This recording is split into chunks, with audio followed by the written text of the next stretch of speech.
for sure. It's like when they bring orphans into the dungeon. What? Why? Why did you bring the orphan? Has this I care happened? about them deeply. Yeah, I care about them so much. I want to protect them. I didn't trust them in that orphanage. Checkmating your own DM. Oh, yes, your move, DM. Will you kill the orphans?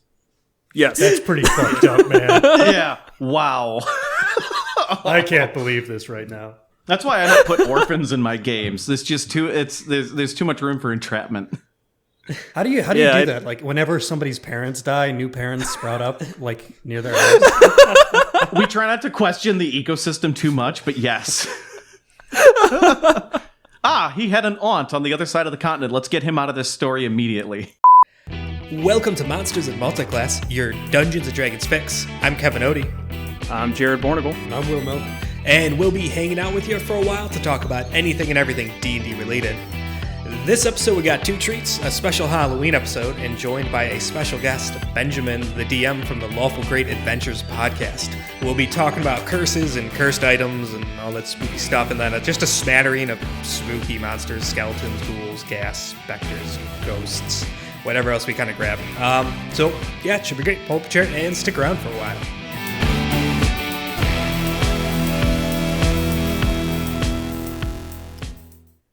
All right. So before we get started into curses and everything spooky, because we're just like bad at setting hard topics for our Halloween episodes, I guess.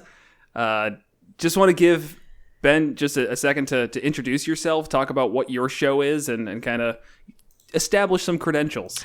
Oh, yeah. Hey, I'm Benjamin. I'm the Dungeon Master for Lawful Great Adventures. We got started in February, and we've made a pretty big splash on the actual play scene. We are, and I apologize ahead of time, a Pathfinder 1st Edition podcast. I know I'm in 5e turf right now, but I do speak 5th Edition as a second language. The goal of our story is to have a character-driven experience, lots of lore, lots of narrative. Most of the humor we try to keep in-universe rather than, doing goofs and pop culture references and that kind of thing. I clip a lot of fat out, so we might record for 2.5 hours and might only post an hour and 15 of it. So it's really dense, really narrative. It's a travel story about 4 friends trying to get across a continent that they had been, after they had been shunted away from home. So there's lots of world building opportunities, lots of like exposition, lots of learning.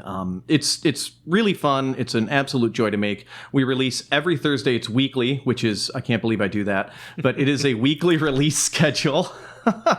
And you can find us at great_lawful on Twitter. You can find us Lawful Great Adventures on Facebook. I'm super active on the Twitters. So if you ever want to reach out and talk or whatever else, just go for it. I'm there all the time. I love this community. I love hopping on shows like this. I love talking about TTRPG stuff. So this is totally my jam. Yeah, and we actually met, so not only through Twitter, though I kind of knew you beforehand. We were on the Plot Hook show together and did talk about travel. And you had some great insight running an entire show that's basically based on travel. So figured you'd be great to have you come on and talk about something completely different. Oh, yeah. Totally. I will talk about all the TTRPG things. You don't even know. Well, let's stick with just curses. And if you go outside of that, then you get one warning, and afterwards we're just going to kick you out of the Discord. Oh, I was kind of hoping you would give, I would get a curse. If that happened, I would get cursed. I've always wanted to be. We personally curse you.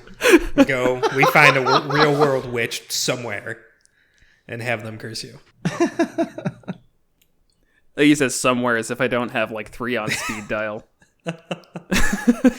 Twitter's a spicy place, man. Yeah. You meet a lot of cool people. That's a weird thought, a modern, old school kind of hag witch, but modernized to use Twitter and cell phones, and you Venmo them, you're famous. Yeah, she takes Bitcoin. Yeah. It's great. All I heard is witches, and I'm having some career troubles. I'm wondering if maybe we want to talk about after the show.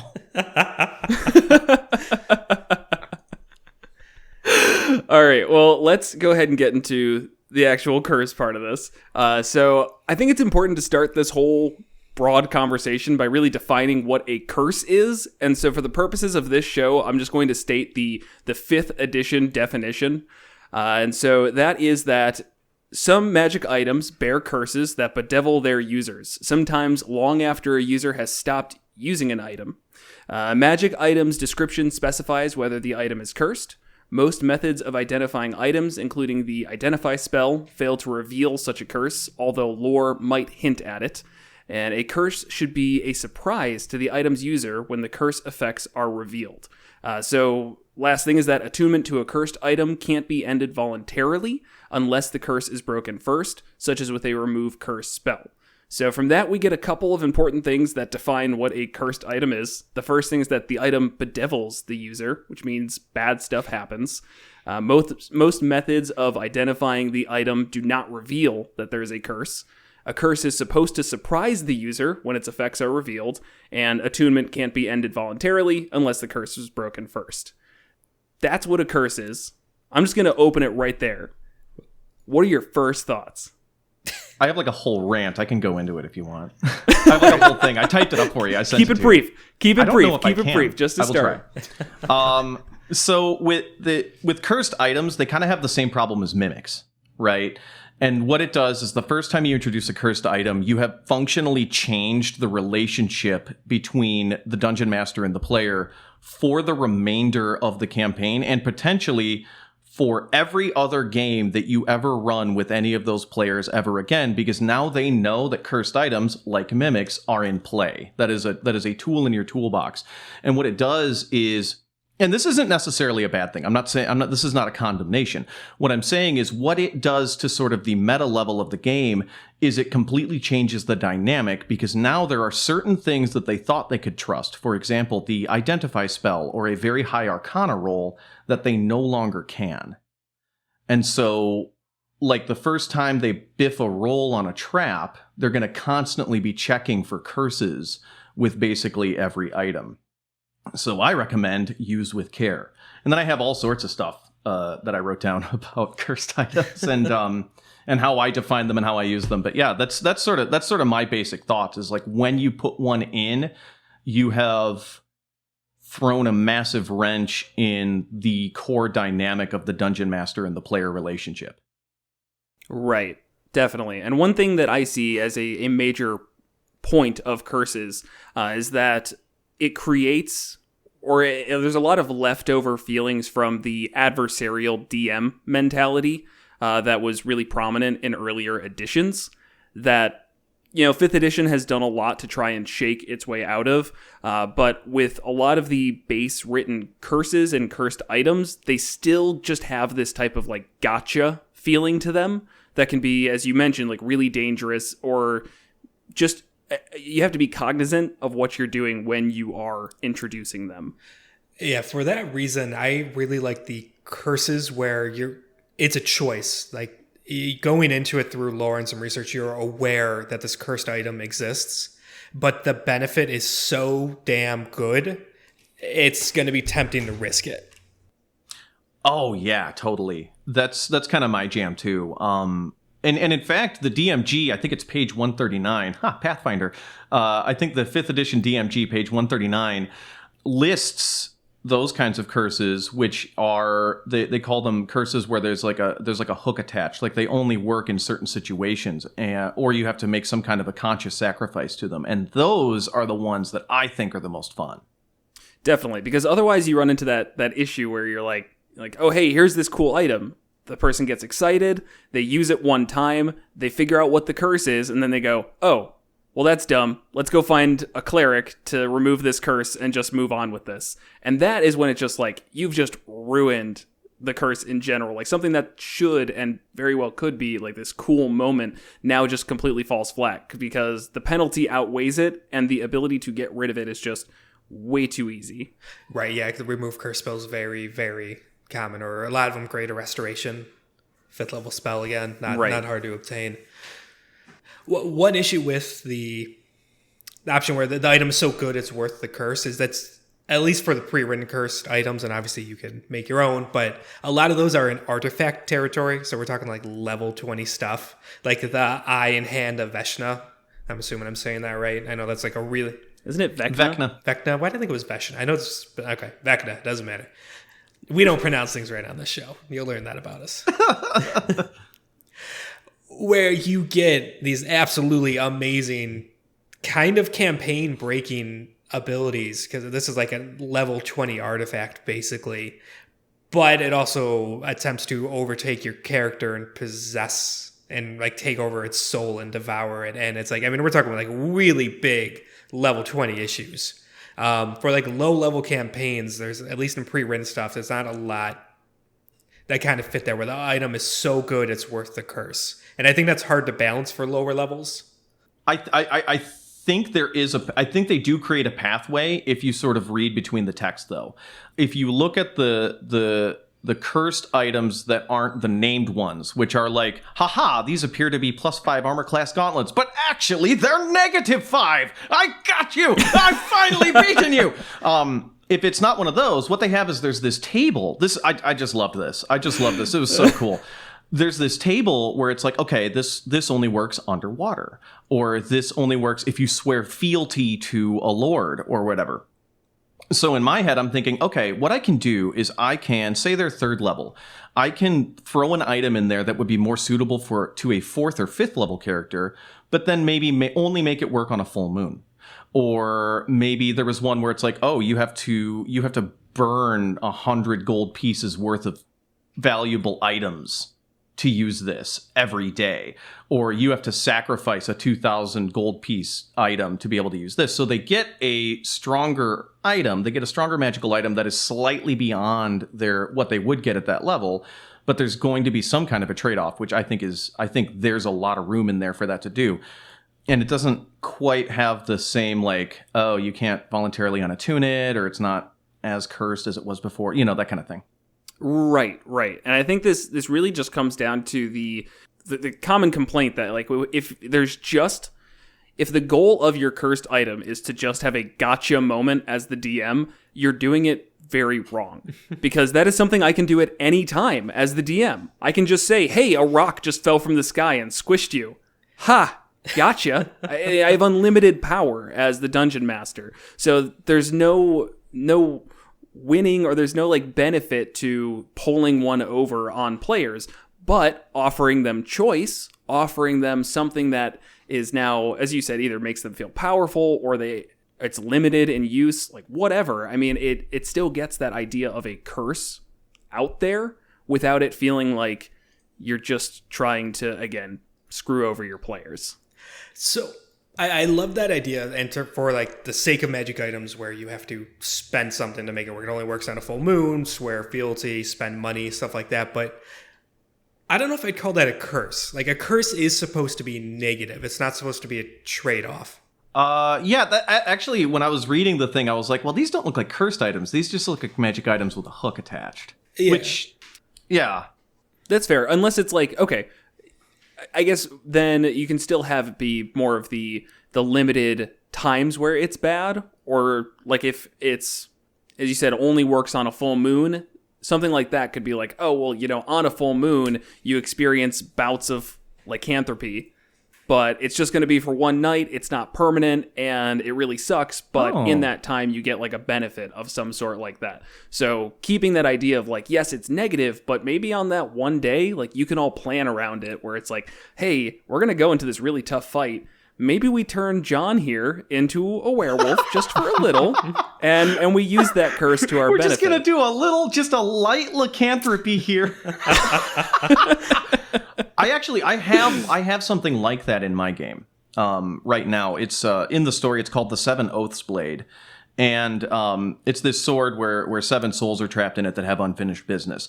And as the party completes their unfinished business, the sword gets stronger. But every time it critically hits, roll on the wild magic table. Just whatever happens, roll on the wild magic table, and then that's what comes up, which can be good and can be bad. Right. Yeah. So, Jared, one thing you said, I think I disagree with the concept where if a curse feels like a gotcha, you're doing it wrong. Because, I mean, that's what a curse is. It's either... If that's the... Just let me clarify before you even go any further. If that's the only thing you're getting out of it, then I think that you're doing it wrong. Okay.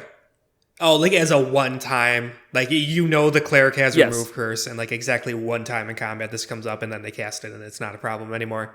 Yes. Sure, Yes. yeah. I mean, at that point, why even add it in? And I'll take this fight. I'll take this yeah, fight. actually, I did just. I'm ready want for to you. hear I did come up with a reason, but go on. Why? Okay. There is, I think, space for gotcha cursed items. I think there is a space for it. I think there is a space for items that you expect to do one thing, defy your identify and your arcana checks, and then do something negative that you find out at a horribly inopportune moment. And I think the best situation for those to appear would be in something like a mega dungeon. Something kind of where you are wholly dependent on what you scrounge from the single location long dungeon that you're doing, where, things like suspicion and resource use and traps and all that are way more prevalent. And essentially and usually those are a little bit more, I guess, on the quote game side. Like they feel more like a really, really super complicated board game. But then cursed items add a new level of suspicion, distrust, and also forces the party to burn resources as they go through this dungeon because they can't run back to town and get the curse removed. They're in a mega dungeon. That's kind of where I'm thinking. So you could have a thing where like, okay, I'm going to say 5% of the magic items that they find in this dungeon are going to be cursed instead. So I'm just going to roll a d20 anytime I roll up a magic item, and we're going to see if it's cursed or not. And then that's just part of the experience. And the first time that happens is going to be great. Yeah. Yeah.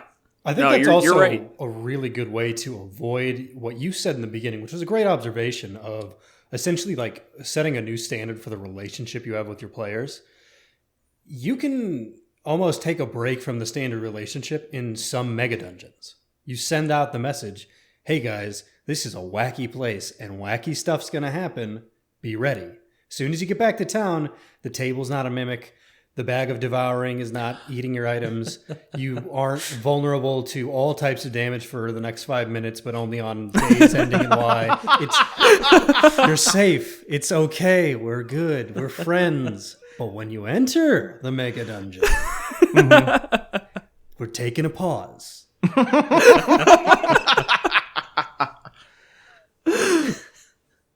Set the tone by coming in with literal boxing gloves on and just take them off at the start of the session.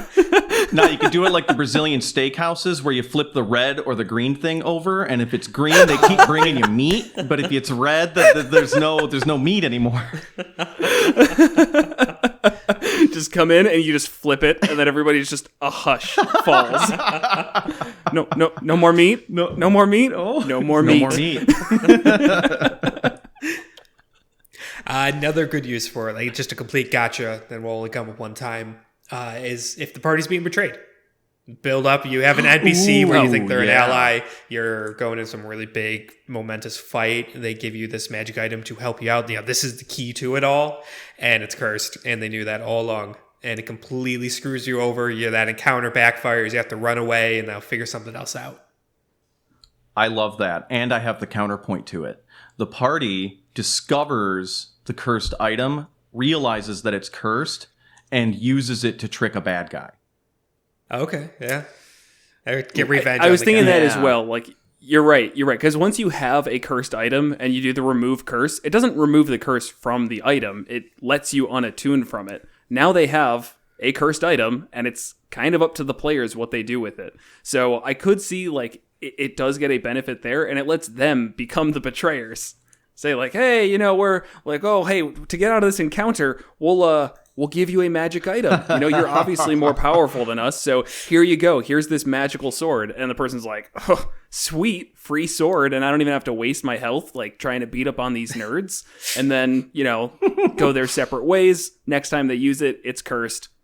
So there is some benefit to having these gotcha curses that putting it in the players' hands, it gets them once. They're like, ah, shucks, but fool me once, fool me twice, can't get fooled again. That actually, Bag of Devouring is perfect for that. It's like the greatest robbery deterrent I've ever heard in my life. Oh, yeah.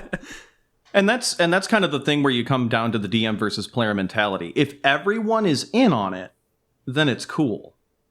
right? If everyone at the table is sort of in on the gag, like, oh, this is the spooky, scary dungeon master, and he's gonna get us. Ah, you got me, dungeon master. Gee willikers.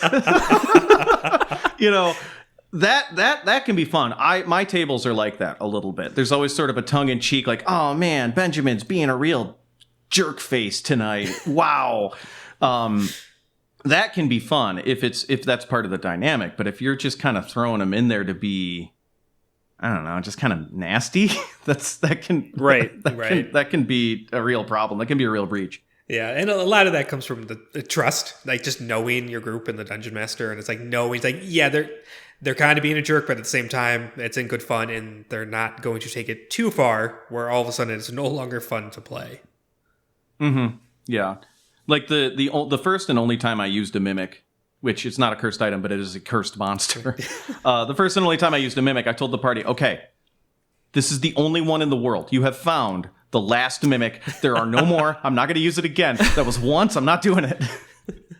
I think I did that exact same thing with our most recent campaign where you guys fought a mimic and I said, that's the last mimic for this entire campaign. I got my one, right? You know, but like it gets so overused otherwise, or not even just, it's just boring. It just gets boring to be like, oh, I don't trust this chest. Is it a mimic? It's like, no, it's trapped with poison, but that you should expect. Well, it's the same with cursed items. Like that, you've almost punished yourself by introducing even one. Because what's going to happen now is they're just going to agonize over every little bundle of +2 distance arrows that they find. Be like, oh, are these going to go around the world and hit me in the back of the head? Ah, like they are now. That was hilarious. Could you say that again? That was a pretty good. Taking notes here. +2. Write this down. +2 distance arrows, but they go all around the world and hit you in the back of the head. Yes, perfect. And everything in its way as well. Oh man, that's okay. Now that's like an artifact. Literal kingdoms that no one's ever encountered collapses due to the force of the arrow splitting a town in two. So, kind of swapping a bit. I like the also really subtle ones. These are pure gotchas, but they're so subtle and the effects are so minimal where it's annoying but not going to really piss off the player. And I think that you could get a lot of use out of them. So, for instance, there's the lodestone, which is in Dead and Thay, which I've never even actually heard of that until I saw this. I just pulled up the magic items and beyond, and so I don't actually know where this is, but it's a stone. It's a large gem that's worth 150 gold points, but it is cursed. When it's on your person, if you use dash or disengage, the curse activates, and until it's broken, your speed is reduced by 5 feet, and your maximum load and lift capacities are halved, and then you become unwilling to part with the stone, and that's it. Ooh. You know, you place it in like a pile of gemstones, and you say, yeah, that one's worth 150, that one's 200, that one's a 50 gold, and they gather it up. Someone would gather up and throw it in their bag. Never think of it again until they go to sell it, and then now they don't want to sell it. You know, you could play it up like, oh, that's that one. Actually, you think there's something really special about that one. You really want to hold on to that one. It might actually be a really powerful artifact. So they don't sell it, and this curse keeps going, and it's just not so bad. The player's going to get pissed off. But it adds a little puzzle to figure out, all right, what the hell's going on? I like that a lot. That's actually one where I would get the player in on it. Like I would, the first time it activated, I would send them a little private message, and I would be like, "Oh, by the way, you never want to let this stone go. Play along, buddy." Yeah, right. Yeah. And then it's a puzzle where the player is like in on it, and then the puzzle is the party trying to figure out like, why doesn't he want to get rid of this freaking gemstone? Right. For the record, that's a Yawning Portal, which is the tribute book to all those classic dungeons. Oh. And if anybody isn't aware, that's the book they adapted the Fuck You dungeons from the olden days. Nice. So all the magic items in that curse. Right. Every trap, instant death. It's a slept on book because people in 5e are they're not hard like they used to be. But I care about this character. It's like, oh, you shouldn't have rolled a 4.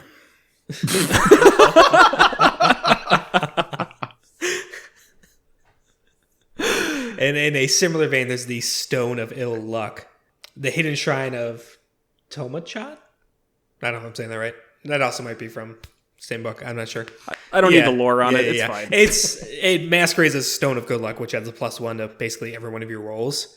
And that's how the character will do it, but it actually does a -2 penalty, but it instructs the DM to just secretly do that for the player. And then that's it. That's the whole curse. That's how I like to handle all my cursed items that just move the number the other way. Like there's the I think they're the Bracers of Armor -5. Like just wondering how long it's going to take for the player to notice, like, oh my god, I keep getting hit. I have an AC of 15. Why do I keep getting whooped on? And then maybe they'll trace it back to the bracers. That can be fun and interesting. I think if it went on too long, I start giving them would get sick of it. Yeah, I'd get sick of it. Yeah. I'd give that one about 2 encounters before I'm like, it's the bracers. Come on, like put 2 and 2 together. That said, I roll in the open, so like immediately they're going to figure out what the plus to hit is for the enemy and be like, but I don't understand. Why do you keep rolling a different plus to hit for them or for when you attack me compared to everyone else? So that probably wouldn't work out too well. I think that's actually exactly how it would work best, because then the players are like, oh, wait a second, something is amiss, and then that actually feels more fair than if you were rolling behind the screen to me. Right. Yep, you're right. Because if it's not behind the screen, they're just going to think that the DM just keeps getting these crazy lucky rolls, which does happen. So yes, it does. Or something like the Stone of Ill Luck, since it lowers the player's roll, it would have to kind of come out over time. Where there's plenty of times where you roll to hit somebody, and the person before you rolls, oh, I rolled a 16 to hit. Like, yes, that hits. And then the next person rolls, oh, I also rolled a 16. Actually, you miss. Crazy thing. I don't know, you just miss, man. Sorry about that. Yeah. My B. I don't know what's going on. You got to switch them dice out, I guess. Yeah. It was the same number. Sorry, your 16 is no good Isn't here. that My crazy? bad, man. I just checked. It didn't hit. Sorry, man. And then you would have to play up the description where just something feels off. You just keep getting unlucky breaks. You're not sure why. Stuff like that. Oh yeah, I would have them like randomly trip upstairs, maybe, or like I feel like just a little bit of bad luck would sort of like, carriage. They're in the back of the group. Group crosses, carriage runs by, splashes them. I would be like, you got splashed on. I would just sort of, because I feel like there would be other little tiny manifestations of bad luck, and maybe they would catch on. That's a good point. Yeah, and I think really swinging back to that stone, you said that like lodestone just comes up when you dash and things like that. Just little curses that don't ruin the character. Mm-hmm. I am totally good with like throw them as often as you want. Throw them in at least every once in a while. Don't get carried away. But I think those ones are at least interesting because there you said it's like, well, it's ruining your dash action. So every time you dash now and try and run further, it activates the first time you dash or disengage when it's on your person, and then it's permanent. Oh, then it's permanent. But it's -5 movement speed. Which is annoying. It's annoying enough to drive the character or the player to really look into it. Because you're going to have to keep correcting them. It's like, no, actually, you're not sure right. You just feel sluggish and way down. You only get 25 feet of movement. Yeah. Okay, so then maybe that's it. Just the things that are just like, so subtle that aren't going to matter, 99% of the time, but the 1% when they do, they just go, oh, right. Why the hell is that happening? Right. I had one I had one curse. This was just a curse, not a cursed item, but I had one curse where the curse was the character just couldn't say the big bad guy's name. That was the curse. He couldn't say his name. And what it was is it was a transmissible curse that his like spies and agents had to be afflicted with, because like if a spy for this bad guy, his name was Gifre Hailstrom, and like if one of his spies got captured and they were like getting beat up, and it'd be like, who do you work for? And they'd be like, I can't actually tell you. And they're like, don't worry, we'll protect you. No, I literally can't tell you. I have a curse. So it got transmitted to the player. It barely affected his gameplay at all. He just couldn't say Gifre. And it was I think we carried that for probably 6 months of in-game time. And it was the most frustrating thing, because anytime he would try to say Gifre, he actually got really good at role-playing it too. He would be like, I can't say it. The guy we hate, that guy. Yeah. That's awesome. And I could totally see just like, even just saying like, well, that's not really worth expending the resource. Sorry. Just, deal with it. Like from a totally like in-game perspective, just like, look, every day we seem to fight these crazy things. I'm not about to just go wasting money or wasting whatever just because you can't say the bad guy's name. When is that going to be a problem? Maybe I like being a dick to my other players. I remember like one time I actually managed to make it a problem, and he had gotten separated from the party, and it was really important that he be able to identify the bad guy to some important NPC, and he couldn't, and it was awkward and beautiful. Yeah, that's great. That's fantastic. So, as I was kind of looking through less on the official cursed items, one suggestion that I saw I really liked, and it was the idea of needing to hit certain thresholds of things happening in order for negative effects to trigger. So to give an example, let's say that a item restores HP, and at first when you attune to it and start using it, it just restores HP in whatever its normal fashion is. Say expend a charge, get 10 HP. Great. But as you use it more and more of the curse starts to come out. So, okay, it's been 50 HP that you've healed. Now that you have gotten to that threshold, some negative effects happens. Your speed is reduced by 5, or your constitution goes down by 1 because you're like, tapping into your inner essence and you're actually pulling that out and shortening your life because of it. And so then you get to 100 and now more negative effects happen. And as you use it more and more, you start to figure out more of the curse and actually have all of the effects come out. So that was like step 1 of like a really neat way to do the curse so that it's not all out on the table right away. Because if you just start it where it's like every time you do this, you go down a point in constitution, they're going to do whatever it takes to get rid of that item. But if it's like a slow burn, you're going to have that question of, well, how long can I keep pushing this before I don't want it to happen anymore? Oh, I love that. Mm-hmm. I like that. I love that, especially if you're in a game where that item sort of fills a hole in the party. Yeah, like it might not. Maybe you don't have a cleric, so this is like a really cool healing item. Awesome. Or like maybe you don't have a rogue, so this is like a magical lockpick that also saps your energy or something. Like that's right. Yeah, I love that. That's so cool. Yeah, and so I really liked that. And then to take it a step further, I think that, well, I guess it's also pivoting, is that cursed items really should carry some lore to them, or at least the like most interesting ones that you want to keep around for a little bit would be great if they have lore. So I like the idea of, as that resource accumulates, you find out more from this item. So maybe you're getting like visions from it of like what happened to make this thing cursed in the first place. So as you get to like 25, you, as the DM, go through and describe a bit of history to it that the player gets in a vision. So now it's not just an item that they have some connection to it. And then at 50, when they start getting these negative effects, they're like, oh, but this is like an item that I know some history about and like have a connection with. And as you build that up more and more, you kind of reveal again how the curse happened and maybe like a way to get rid of the curse and still have the item work properly. Yes. I'm imagining like a little marble bleeding statue, and you can like use some of the blood to like heal wounds, but then like at a certain threshold you sort of learn about the history of the martyr and some of the magics enwrapped in the statue, and then like maybe after like 100 hit points and you've taken all of these like negative things and you're just getting your butt whooped by the statue, you get a hook for a side quest that might be able to cleanse it by like, I don't know, finding the burial site of this martyr and laying her to rest or finishing her business. And that's awesome. I love that. I love that. That's so cool. You get to go. So then, and once it does become almost like too much for the player to deal with, and so they're like using it less or whatever, like now it's enticing them to use that cursed item more because maybe there's more lore tucked away, and more like clues that they can get out of it. And yeah, it just keeps building. Yeah, definitely a ton you can do with that. And it's always great when cursed items, magic items lead to quests instead of just being an item that you interact with. Remove curse on it, you're done, whatever. Right.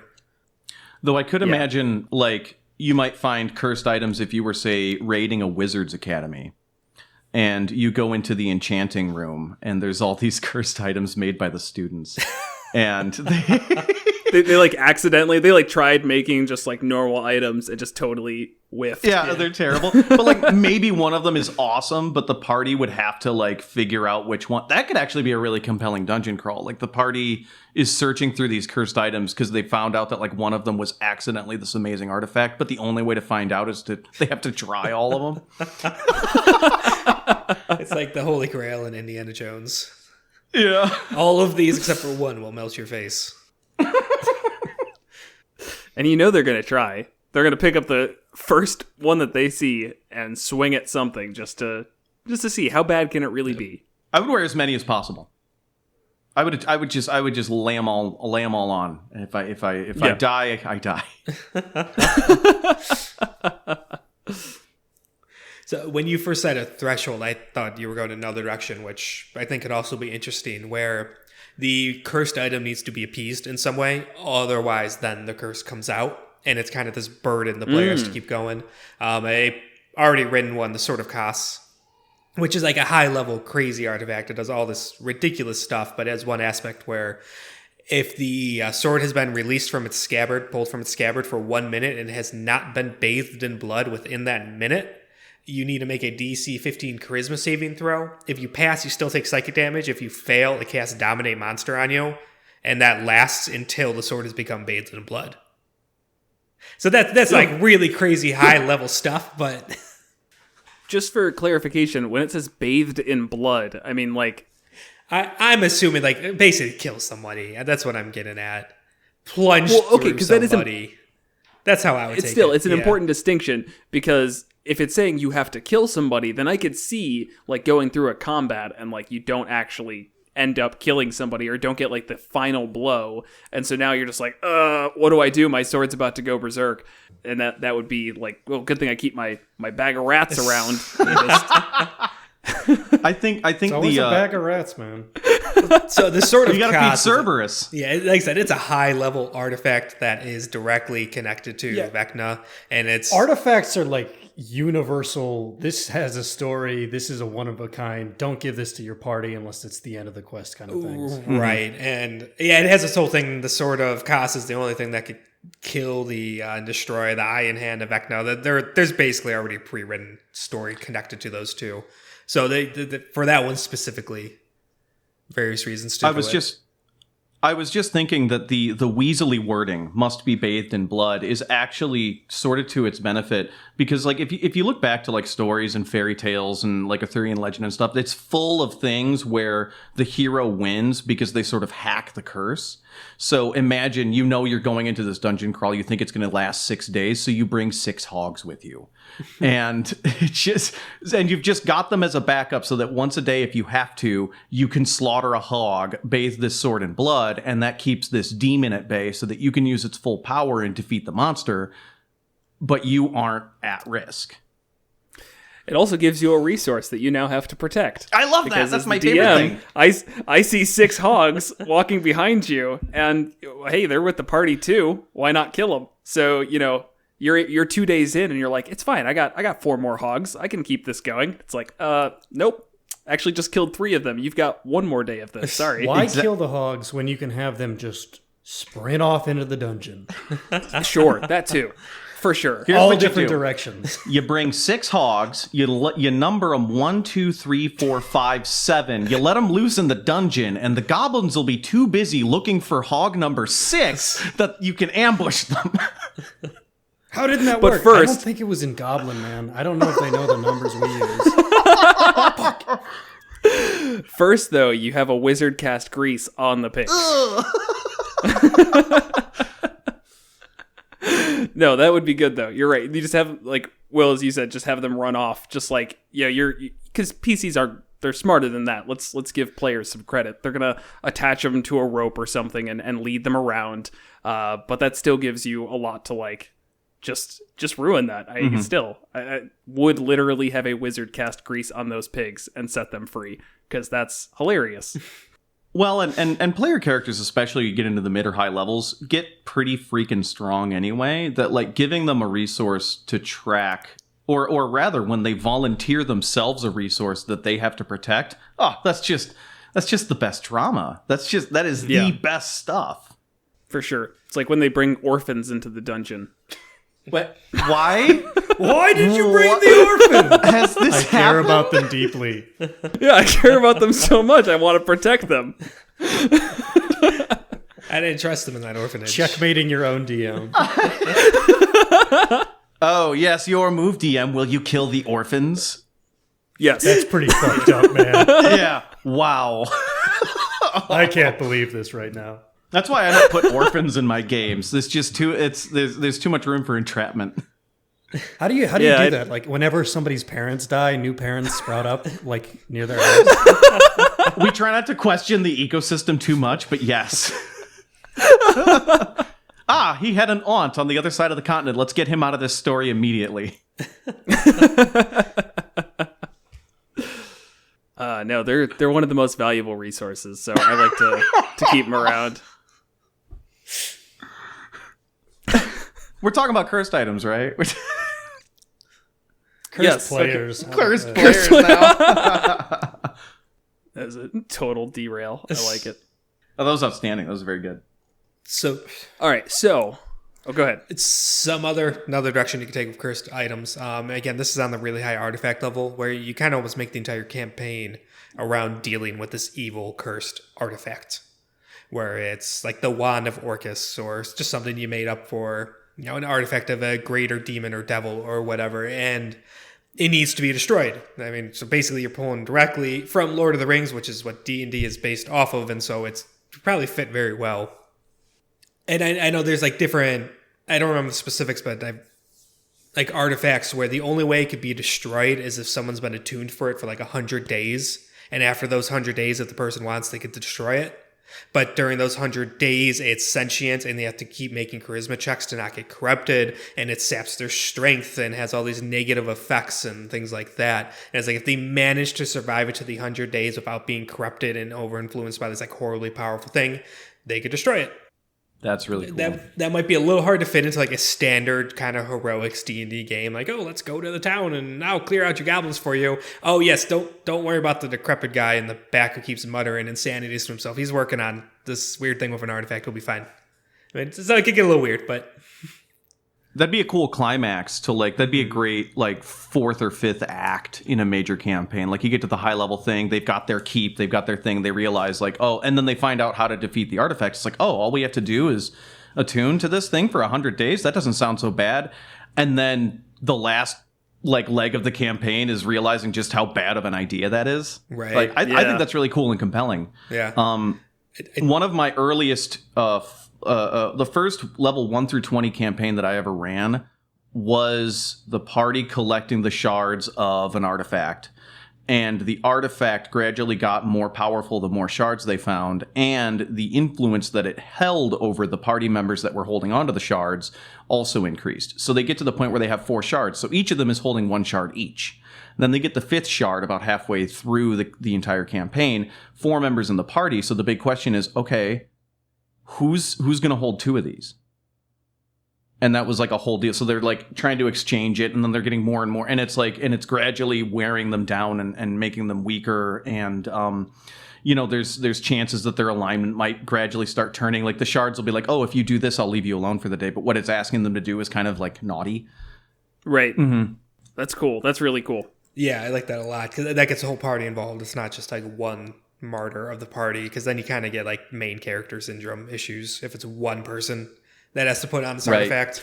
Or almost the opposite to some extent too, if they just keep on having, if they're so debilitated from whatever this curse is, but they need to keep going, it's all right, well, we're gonna have this fight, you're gonna die, so please just sit in the corner, you're an NPC now. Well, and I think there was a situation where one character really needed to accomplish a task, and he knew that carrying the shard would make it more difficult to do that. So the other character was like, okay, I'll take it for a little while. I'll hold on to it for you. Awesome. And that's going to suck. Because then that was their first experience holding 2 at once. And they're like, oh, this actually sucks way worse than I thought it would. Yeah. No, that's great. But what they should have done was actually get a couple hogs and just stick the shards.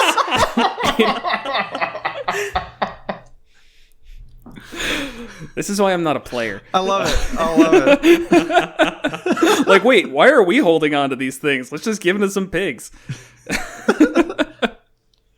But no, that's really good. And again, you're bringing in that aspect of choice now that is making the curse actually interesting. Or I don't know if you called that a curse when you did it, but it is. I mean, it fits all the criteria basically. Yeah, I mean the wider you make the cursed item umbrella, the more stuff you can fit under it, obviously. But it's not just this thing was supposed to do this, but it actually did the opposite. Haha.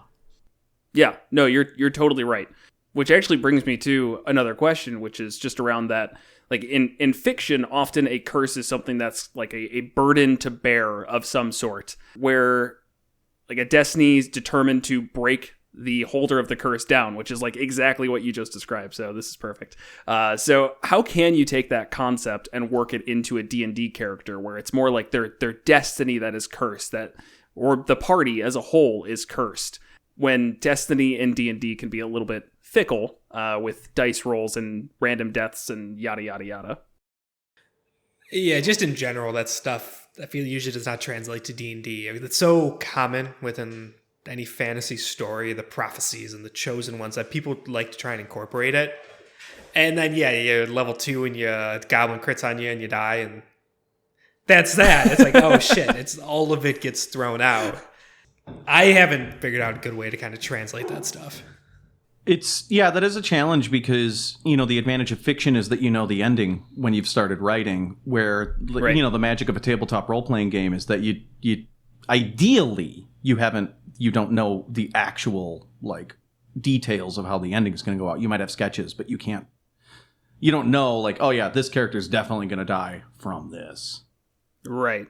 And I think it actually, it works better with, like, what you described, where it's more of that an artifact is cursed.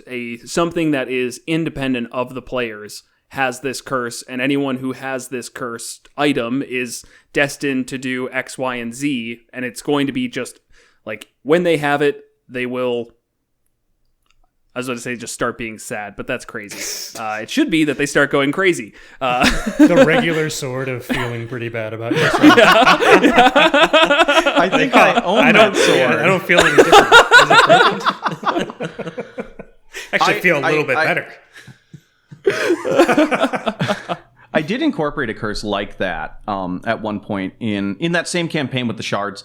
There was this legend about how the Lich King was slain by this blade that could only be held by someone who had never touched evil, or who had never done an evil thing in their life, or who had not a shred of evil in them. That's how I worded it. Didn't have a shred of evil in them. So this dude, he's a gray figure. He's the rogue. He gets this curse where there is, I stole this from Iron Man. Sorry, not sorry. There is a little shard of iron right next to his heart that grows whenever he does a bad deed. And this is one of the players. So, like, whenever he does something like evil, he's got this curse, and it's like, oh, you feel a little twinge in your chest. He's like, did I do a bad thing? It was a fun dynamic. We worked on it. We collaborated on it. What this curse was that little shard of iron actually was compressed evil energy. He finds this out. So then they're in this big confrontation in the room where this legendary blade that can only be held by someone without a shred of evil in them is kept. And what they do is some kind of a magical effect that literally rips this shard of iron out of his chest. He takes an unbelievable amount of damage, but then for a very short period of time, he's able to hold this sword because technically all of the evil has been excised out of him. Does that, grabs it, kills the bad guy. It's pretty cool. Yeah, that's really awesome. Was that kind of like the plan with that? Or was that just like, kind of worked out? Or were you just like, hey, here's this sword, you have to not have a shred of evil, you all figure it out, and that just the cards kind of aligned?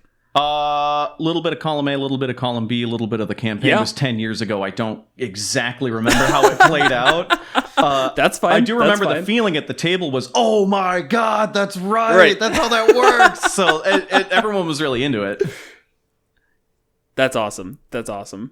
So I think that actually goes back to something you said earlier, is that when you're kind of vague with your curses or your legends or whatever, it leaves them so open for interpretation that it can surprise even the person who created it in the first place. Mm-hmm. Yeah, man. Is that it on curses, guys? Are we done? I feel like we have plumbed the depths. Mm-hmm. Okay. All right. Well, no need to push it any further. I had like one thing that I wanted to say about spooky monsters. That's cool, man. Yeah. Give me the spooky monster rundown. Okay. So all I was going to say about spooky monsters is that if you are having a hard time finding really good, flavorful spooky monsters, dig into the Pathfinder bestiaries. There's 6 of them. And like all of the undead in the Pathfinder bestiaries are super flavorful.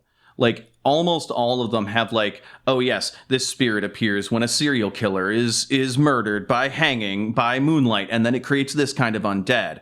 So like every single like little kind of like spirit or undead or whatever, this is the strongest part of the Pathfinder bestiaries, is how they handle these like cursed enemies and these undeads. Every one of them has some kind of a hook attached to them that you can write. Like, you can just, like, you walk into a town and they're dealing with this, and then you can just write a monster hunt based on that from there. And it's generally fairly easy to port over to 5th edition if you know a little bit about how 5th edition monsters are constructed and how to tweak the numbers, in my opinion. But, like, yeah, if you really need some solid flavor, the Pathfinder bestiaries have, like, awesome spookiness. That's Cool. all I was going to say. Nice. That's really good info. And that reminds me of that, to some extent, that recent game. I just bought it on it's like a Ghost Hunter game that just came out recently. Phantasma something, Goria? Yeah. I've played it once, but God forbid I actually remember the name that I've... Phasmophobia. There we go. Ooh. And it's really cool. It's like a indie game that's in some ways total garbage, but regardless... It's really like the whole thing is that you're trying to gather evidence, and based on the type of ghost, like you'll just discover certain things. So kind of just taking that concept as well, where if you have some variation in your ghosts, then you get to do a lot more with it. And yeah, having the hunt be kind of the fun of it as well. Yeah, totally. I would do an entire adventure where like 2/3 of it is trying to figure out the mystery behind the thing that the town has hired them to take care of, and then 1/3 of it is the big climactic fight against the thing. Usually involving some sort of some brazen morality mess or some sort of a philosophical pontification that the bad guy can yell at them while he's beating the crap out of them. That's always very fun for me. That's great. All right, cool. So that's good to know. I'll have to check that out. I can honestly say I've never looked in the Pathfinder bestiary, but obviously there's good stuff in there. I mean, yeah, very flavorful, very good stuff. A lot of fun stuff. Sweet. Well, hey, thanks for coming on. This was. Oh, do you have one other thing? Nope. Oh, you were pointing. I was thought pointing the pointing at was you. like, I was like, yes, Yeah, you man. Sorry. You're fine. Benjamin, thank you so much for coming on and talking about curses with us. This was fantastic. It was really good. I had a great Yeah, insight. thank you for having me. I really like this show. I'm not a big 5th edition boy, but I listen to this show a lot. I think your fans are very smart and attractive, and they... Then you don't know our fans. I know that listening to your show automatically makes them good people. But no, I really like the show. It is an absolute honor to have been invited on to do this. I really love talking to you guys any chance that I get. Feel free to call me anytime. If you're throwing one-shots or whatever, hook me up. I will absolutely show up and give you all sorts of flubberty druthers. It's yeah. So What was that thank word? you very much, flubberty druthers. That's where you make a whole sentence out of one word, but the word doesn't make any sense. All right. You succeeded. So thank you very much, Monsters and Multiclass. Hope to see you around. Yeah, and thank you. Yeah, same to you. That's great. Yeah, See thanks, ya. man. So before we get into our monsters, let's go ahead and have our promotional minute. If you are not yet, make sure to subscribe to us wherever you get your podcasts and leave us a review when you can. Make sure to follow us on Twitter. That is @monsters_multi. Follow or subscribe to our subreddit, our Monsters Multiclass. And if you want to help support the show, you can go to monstersmulticlass.com/support. And without further ado, we're going to be talking about classical monsters, Halloween monsters, the type of stuff that you think of when you hear spooky, scary skeleton play. Well, So skeletons. Yeah. A lot more than just skeletons. Skeletons, ghouls, ghosts, ghasts, maybe even scarecrows if we're feeling crazy. Zombies, can't forget zombies. Can't forget good old zombies. Basically, all of the stat blocks, they're a little small for their own episode, so big group them up together. But they're the type of monsters that I feel like get use out of, in every campaign. Yeah. I don't think I've ever had a campaign go through where I didn't have literally all of those. A skeleton, zombies, ghouls, ghosts. They just feel like such staples. It would be criminal for us to ignore them. Mm-hmm. And what better time to talk about them than the spookiest time of the year? A few days before Halloween. Yeah, but we're not going to market this one too hard as a Halloween episode, because every time we try and do a holiday episode, people just stop listening. It is true. Our holiday episodes are consistently the worst. Listen. Your Santa build is so slept on. It's not even funny. Now that it's become esoteric, you're like, yeah, okay, I'm in on the Santa build. Only 300 people listen to that one? Oh yeah, all about Santa. Or all my plays. All mine. All right, on to the topic at hand. Just a general point I want to make about all of these and why I think they are so common, even though they could almost be said that they're overdone. Very much so. Is they're comfortable. There is so many weird and bizarre monsters and creatures out there in the D&D world to pull from the various books and homebrewing, where I think players can get their fill of the unique, crazy, how exactly does this work? What could it do? Let us figure it out. You sometimes just need those encounters where everybody knows what to expect. They're zombies. They're hard to kill. They're undead. They're slow. They're dumb. Great. Here's a whole bunch of them. Figure it out. Same with ghosts. So they can be incorporeal and move through things, and they can drain your strength, and they can possess people. Great. Figure it out. And I think that really has a place, and the fact that these type of monsters that are really just overdone and kind of typical just keep showing up in campaigns over and over and over really says something about that. No, you bring up a great point. It's like comfort food to some extent. Or instead of having to sit here, eat mashed potatoes, others slay zombie skeletons. Right. That's how metaphors work. You do one thing or the other. Yeah, it's still just like you have those fights where it's not about trying to figure a bunch of stuff out. It's just about killing ghouls. I like that. All right, so let's start with skeletons. It's not alphabetical because we're going to be jumping all around. And I worry that if we start at the top of the alphabet, then you're going to want to stick to it, Kevin. So I'm just blowing that up right now. Skeletons first. Sure. There's a bunch of them. Are there? There are, actually. You're right. But for the most part, it seems to me like just a variation. Like, if you want something to be a skeleton, give it these couple of things. Because in the monster manual, we've got the skeleton, the minotaur skeleton, the warhorse skeleton. But then if you go outside of that, there's just like 50 different miscellaneous skeleton things. I did not know this. It turns out most things have a skeleton. Isn't there like a skeleton shark, though? Don't they have cartilage? Or do they also have bones? I'm pretty sure they also have bones. It's just their teeth. It's just their teeth, man. Okay, all right. Or they're lying to us about those sharks they found, and they were never big, and it's just to make kids excited. I don't know. All right. I'm not going to do that. So all skeletons have a few things in common. That's they're usually vulnerable to bludgeoning damage. This is one of the few times that vulnerabilities come up. So for that, I really like it. because it's like one of the few times that somebody gets to go like, oh, they're actually vulnerable. This like is going to matter. Probably not so much with your regular 1/4 challenge rating skeletons and their 13 HP. But still, at level 1, it's like you get 1 attack, you roll 1d6 plus 2. It's like if it's vulnerable, that's the difference between one-shotting it or having to do multiple rounds. Yeah, no, that's dope. And it's awesome because it's very accessible. And you can dunk on people. I miss when they were resistant to piercing damage.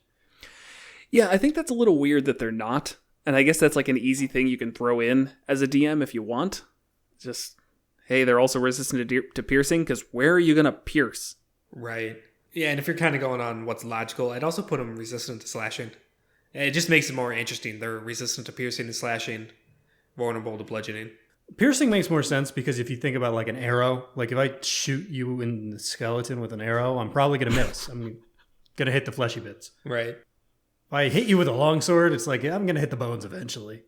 That's perfectly fair. That's kind of how I've thought about it as well. Like if I slash against bone, I'm going to at least hit the bone.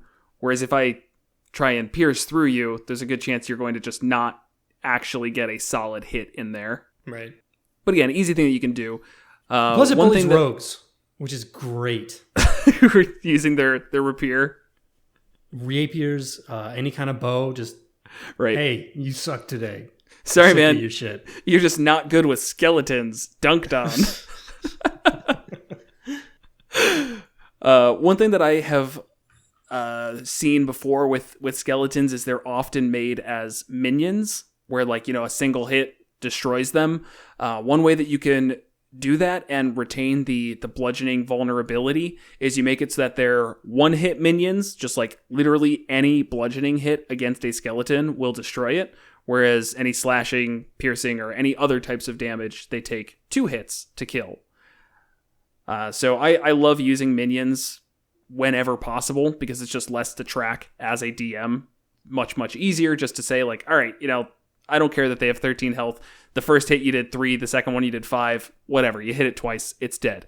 But it makes the person who's using bludgeoning the one who's just going around just smacking every skeleton, destroying them on every hit. When you've got waves and waves of them, it can feel pretty awesome. Right. So when you say minions, do you mean they have their same actions and conditions and stuff like that, but basically they die in a hit? Yep. You just don't track health. Right. Because it's not worthwhile. And once you get to mid-high levels, doing 13 damage in one attack is barely anything. So just less bookkeeping. Right. Yeah, and I think that's important when you're running any kind of skeletal fight because you need a lot of them and you'd rather just not bother with it. Right. And I think that goes for a lot of these types of monsters. Skeletons, zombies, I'll even say some ghosts. They make sense to be in numbers. Like just fighting 1 or 2 of them, yes, it makes sense at lower levels, but there's no reason that a party of level 12 adventurers won't fight skeletons. And if you want to make them fight skeletons, you're going to need like 50. Or again, you want them to be a threat, but not an annoying bookkeeping moment when you're having them fight a necromancer. Right. Yeah, they do it for all damage, but yeah, makes sense. But yeah, with skeletons, I feel like I can't say anything new about how would you use them. And like minions to powerful wizards and necromancers and liches, or more powerful undead, or the land is cursed and the dead have risen from the graveyard and you have zombies and skeletons based on how recently they were dead or what have you. You're doing a demon campaign and you're fighting them up against Orcus, the demon lord of undeath, and he has 1,000,000 skeletons. 1,000,000, Kevin? They're never going to get through that. You're trying to kill Orcus, the demon lord of the undeath. I mean... What if you are a drunken monk? Ooh. I would love that. I'd love that. That'd be perfect for killing 1,000,000 skeletons. Yeah. Takes like, what, 3 turns? Yeah, pretty sure they can do 1,000,000 hits in 3 turns. Yeah. No, you're still better off with 1 fireball, actually. There's the sad, sad truth of it. Yeah. But what you can do to vary up your skeletons is exactly what the monster manual does. A skeleton can be just about anything. It doesn't have to just be a humanoid skeleton. And even if it is, you can make it what it died with can be different. It can be a skeleton with a wand of fireballs if you want it to. Mm-hmm. It can be a skeleton with just a dumb thing to add, but it can have a shield. raising its armor class. It can have different weapons. You can have a skeleton with a great sword instead of a short sword. They're very blank. They're blank slates, so that you can change them around as much as you want. You can make one a bard, and it plays its ribs. Cast spells. Perfect. That's incredible. Uh-huh. It's perfect. Yeah.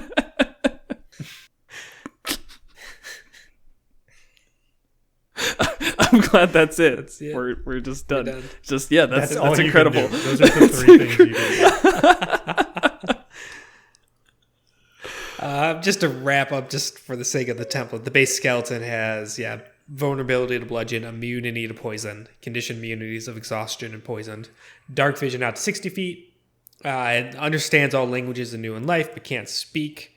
And then it has actions. The pre-written one is as a short sword where it's 1d6 plus 2 piercing damage, or a short bow of same damage. But of course, that's where you could very easily switch it out. Right. Like maybe instead of a short sword, it has a short bone, and it just like uses a bone and smacks people, and it's just a club. Why would they carry a weapon they're vulnerable to? Because that's the sad skeleton who doesn't like any of his friends. That's the traitor skeleton. Yeah. I like how you make it like, oh, why would he carry the weapon that he's vulnerable to, as if like people are going to take the bone off of him and start hitting him with it. Actually, no, that was my only weakness besides being generally weak. Right. I mean, and also that sounds awesome though. And also, I know this isn't like so much mechanically written into the game, but humanoids like people and elves and orcs and gnomes and halflings are also generally kind of vulnerable to being slashed in the gut or pierced through the neck with the swords they carry. Lowercase vulnerable. Yeah. Yeah, I guess so. Yeah, so. But I do like the idea of like the fighter doesn't have a bludgeoning weapon, and so he just is like, can I just take one of the bones from the skeletons that I killed and use it as a club? Yes. You Yes, you can. 100,000% can do that. Yep. Yeah. All right, cool. We're not going to talk about like Minotaur skeletons, Warhorse, and the other 700, right? Not in detail. They all are just like little variations. Which ones do you like? Which one do you like? All right. The skeletal juggernaut. And this is a skeleton made out of regular skeletons. So where do you see the description for that? It's in Ghosts of Saltmarsh, I think. Oh, okay. Yeah. Yeah, no. As seen lumbering across the beaches in Isle of the Abbey, a skeletal juggernaut is an oversized bipedal assembly of bones that loses a portion of its mass with each step. These skeletal guardians hold together for only a short time before disassembling into a gang of individual undead. But I have no description. Like, I have the stat block, and that's it. I don't find a description. But that's fine. That sounds neat. Yeah. Yeah, so what? That's super neat. Yeah, so challenge rating 5, so we actually are getting up there a bit. 142 hit points, which for challenge rating 5 feels high. Except for the fact that it loses 10 HP at the start of its turn. That's why it has so much. Yeah. Yeah. Same vulnerabilities and immunities and all that. Disassemble. If the Juggernaut is reduced to 0 hit points, 12 skeletons rise from its remains. And it's falling apart. If the Juggernaut does not have all of its hit points at the start of its turn, it loses 10. Makes 2 claw attacks, which are +6 to hit, 10-foot reach. This thing's large. 2d8 +3 Sleersing, or it has Avalanche of Bones. Recharge of 5. Did you say Sleersing? I think I did. And just He said sluicing. It's slashing. It was kind of like a mental comment. I almost said piercing and then corrected it as slashing, and Sleersing came out, and I just moved on, hoping no one would find out. But thank you for pointing it. Okay, well, Kevin, just because you think nobody noticed doesn't mean that I don't get a bunch of hate mail in our PO box from people saying PO like, box. Yeah, I opened up a PO box on Twitter. Did he say Sleersing?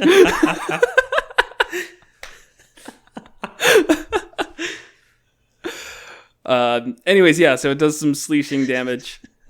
And the Avalanche of Bones, what's that do? Well, it's a return of 5 or 6, and the Juggernaut collapses into a large heap before quickly reforming.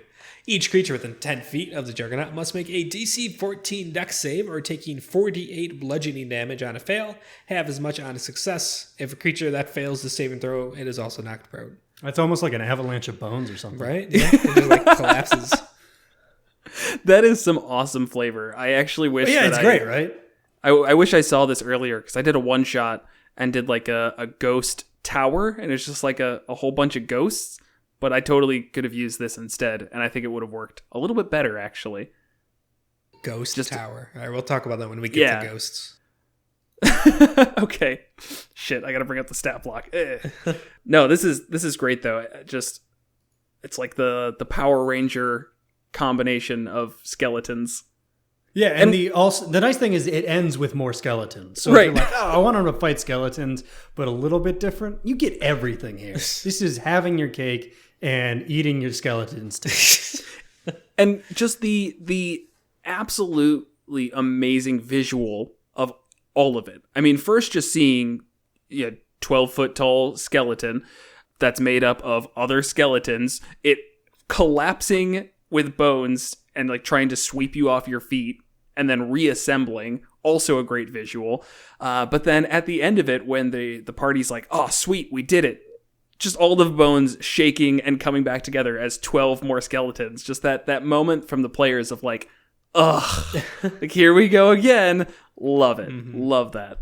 Yeah. And then in terms of the other ones, I mean, you just have stuff like the Skeleton Minotaur, and which has the charge ability and still has a torn, so it could gore. It's just like, it's basically taken a couple of the aspects that apply to these creatures in non-skeletal form and applying them to the base skeleton stat block.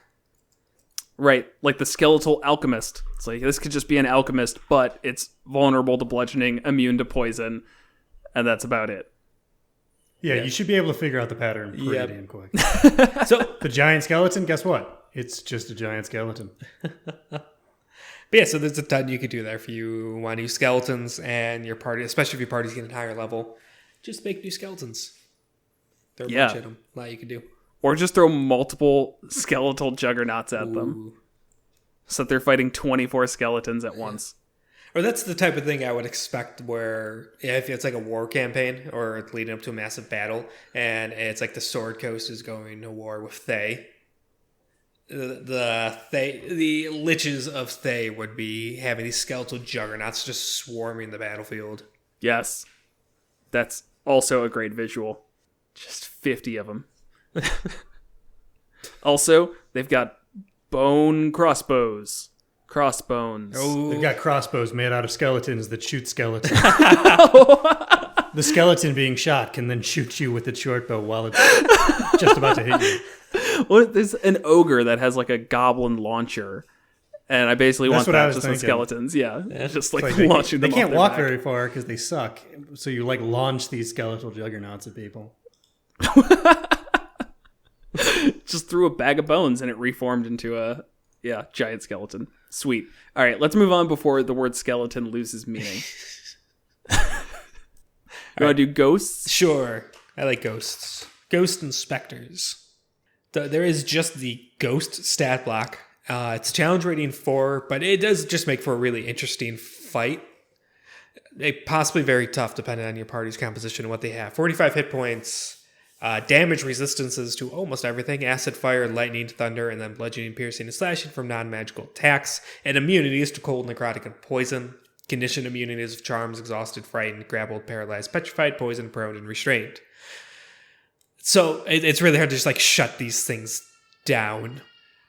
Pretty much you need a magic weapon to attack them. I guess it kind of sucks to be like a wizard or a sorcerer in fighting a ghost. Yeah, I guess so.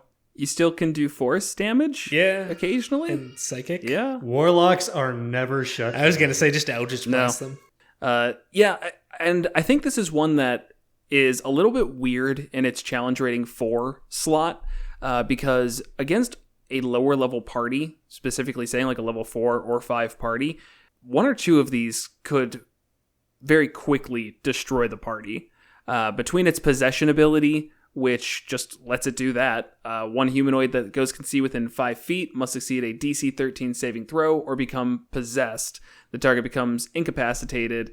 The ghost controls their body and can't be targeted by like any spell except for Dispel Evil and Good, or which turn isn't undead. Like a common one, or a turn undead, right? Which is a little more common. Mm-hmm. If you have a cleric or a paladin, then you've got that. But taking over just somebody can really swing the fight, because now the party is attacking their friend, so they're expending resources to expend resources. And that can get really dangerous really quickly. Right. And it's like you attack your friend and drop your friend to 0 hit points and the ghost pops out unharmed. It's not like it's taking damage as you do this. And then right. you just keep bouncing around. Luckily, the save's low of 13, but it definitely happens. We've definitely played where ghosts have possessed our party members. And it makes for a really interesting fight, that's for sure. It's the type of one that I feel like you have to be somewhat careful, I guess. It just feels like it can be very swingy, and you might not be totally prepared for it. It's on paper a fight that is either going to be really easy, as they just cut through it in like 2 turns. It only has an AC of 11. Everybody succeeds their charisma saving throw when it comes up, and then boom, it's over. Or somebody's going to get possessed, and it's going to be a huge resource drain. So that's why I think it's horrible to do. Like, if you're like, oh, I'll just add 2 ghosts, don't. Like, just don't do that, because that could be a fight ender right there. You know, oh, double possession. What you gonna do? It's like now half the party is against the other half of the party, and the ghosts haven't been hit. Yeah, the only time that you can is when you start having a cleric, and they don't possess the cleric. Another thing. You know, if you also have to look at the health with anything with huge resistances like this. Does this thing have 45 health? That depends on your party. If you have a warlock and a cleric, yes, it has 45 health. This is going to be easy. If you have none of those things, it now has 90 health. Right. Yep. And do they have magical weapons? If you don't have magical weapons, then your fighter might be totally worthless. Yeah, well, it's resistant, not immune. This was lucky. Resistance sucks, but it's you're right. Immunity Sorry. is just ender. You are correct. One, now it's 90 health. That's a huge difference. Right. So the ghost also has Withering Touch. This is its basic melee attack, where it's 4d6 plus 3 necrotic damage, which is kind of a lot. Etherealness, where it could pop back and forth between the ethereal plane, and then Horrifying Visage, where it's basically a scare. DC 13 wisdom save, anything within 60 feet, or it's frightened for 1 minute. And then it has a rider where if they fail by 5 or more of that DC 13 wisdom save, that the age 1d4 times 10 years. I was playing a one-shot, and I had multiple ghosts in it. This is the one that I used the ghost tower in. And I kept succeeding on the Horrifying Visage, but it was on the elf. The one who was just like, I don't care. They're like, yeah, I'm like a 200-year-old elf. Oh, now I'm 220? That changed nothing. You did absolutely nothing. Right. It was so frustrating. I wanted it to land on somebody that like actually would have mattered, but nope. Yeah. But so that's interesting. I haven't really seen that. Again, we've definitely fought Ghost in various campaigns, and I haven't seen that really come up. The aging. I guess it's kind of hard to fail a wisdom save of DC 13 by more than 5. You know, it just already at the very low. Roll very low. What's that, like 1 in 4 if you have no proficiency there? Give or take. Yeah. And that's kind of a big deal. The aging thing is like they more or less kind of shunted that out of the game, but we still see like certain classes are immune to stuff like that. Certain other things, like you can reverse it, you can ignore it. But it's kind of hard to get across. I think it's better flavor text. Like, yeah, we talked a lot about it. Ran into the ghost, and they're now an old person. Right. We talked about it a lot with the Sphinx as well, where to some extent it's just kind of not that fun, and there's like no mechanics around aging. So maybe you're just ruining a player's idea of their character. Right. That's not like that fun if it's like, oh, I want to play a plucky 16-year-old. Oh, just kidding. You're 56 now. Now you're a plucky 56-year-old. And maybe some people are like super into that and they're like, oh, it's cool. I'm like a young person trapped in an old person's body. All right. You know, there's something to that. That can be kind of cool. But again, you got to be careful with it. Yeah, if the player's not into that just complete upheaval of their character concept, especially if this happens early on in a campaign before they got to like really feel like they've played and kind of quote unquote got to know their character, and then this happens, it's like, why? This is like the second session. I would have made a 60-year-old if I wanted somebody who was older. I didn't make a 60-year-old person. Yeah. And like, yeah, and I'm not even saying that it's like, it's bad, because I could see somebody like really enjoying that and thinking that that's really fun. Mm-hmm. especially as you said, if you're like, oh, I don't really know who my character is, they kind of just come into this adventuring life, and then out of nowhere they're shot forward 30 years and they're an old person with a young person's mind. Now they're like, oh, this is my character and this is really cool. Great, that's fine. As long as you're into it, that's okay. Right. But I would totally have a meta conversation with them where it says like, the effects can be reversed with a greater restoration spell, but only within 24 hours of it occurring. If they were like, hey, this sucks, just be like, be cool, DM. All right. Be like, oh yeah, okay. It actually reverses in 24 hours. Right. Shrug. I mean, whatever. Or they run into a kind-hearted cleric who travels the land to help out people in the name of their god, and here's a greater restoration. Right. Like, oh, hey, I was actually making my way here to deal with those ghosts myself and not have to involve any of you. Well, I guess I'll just greater restore you real quick as a thank you. Yep. In terms of when to use ghosts, just like skeletons, you know when to use ghosts. It's haunted houses and, again, cursed lands, and somebody dies violently with unfinished business and their spirit sticks around, and you're asked as the adventuring party, hey, I'll pay you some money if you can take care of this, or give you a reward, or just please be kind and help me. That sort of stuff. Do you ever watch like a tutorial video because you're like stuck on something, just whatever it is, video game, home improvement, a hobby, just something that you just cannot figure out. So you like go out of your way to look up some tutorial videos, and as you're watching it, it gets to the part where you need help and they just skip over it because they're like, that's not going to be a problem. I just imagine somebody came here out of like doesn't know our show at all, and they're just like, yeah, I want to hear about ghosts. Let's hear about it. And it gets to like, yeah, you know how to use ghosts. And they're like, You no! do know how to use ghosts. If you don't know how to use ghosts, you need to be like starting with a more general podcast about, I don't know, life in the current year. Is a thing haunted? Yes or no? That means it has a ghost or not. My point is, you never know what part somebody came here for. I went through it anyways. I know. I just, that's happened to me way too many times. I've been burned a lot. In terms of a unique, more not so tropey way of using them, I could see them being thrown as minions of a certain kind. If a necromancer or lich or whatever has a particular artifact that can control ghosts or create ghosts or whatever. So they're not always just like this lone thing haunting an area. And that way you can kind of get some really interesting fights where you kind of have all these undead minions and a ghost there too. Right. Yeah, and I think that it can really be a difficult and interesting minion for a bigger fight. The only thing that you have to worry about is just, again, completely taking somebody out of it, because the only way to get the person or the ghost out of the body, if you don't have any of these spells and such, is by dropping your friend to 0 HP and then bringing them back up if they want to be in the fight. So that can really suck, potentially, if it's like, oh, this is a big, interesting fight, and you're out of it round 1, and you're actually just attacking your friends now. Mm-hmm. And, hand in your character sheet. You're about to just sit here and be bored. Right.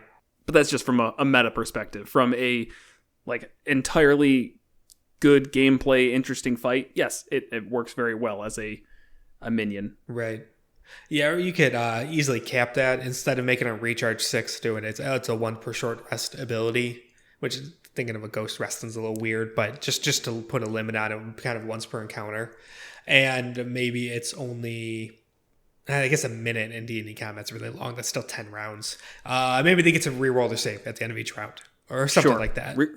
Reroll their save, roll a d6, and that's how many rounds it's for that they're possessed for. Right. There's tons of things you can do to just put a limit on it, and I think that's a very good way to handle it, is use a ghost, but put a limit on that for more important fights, or where the ghost isn't like the bad guy. Right.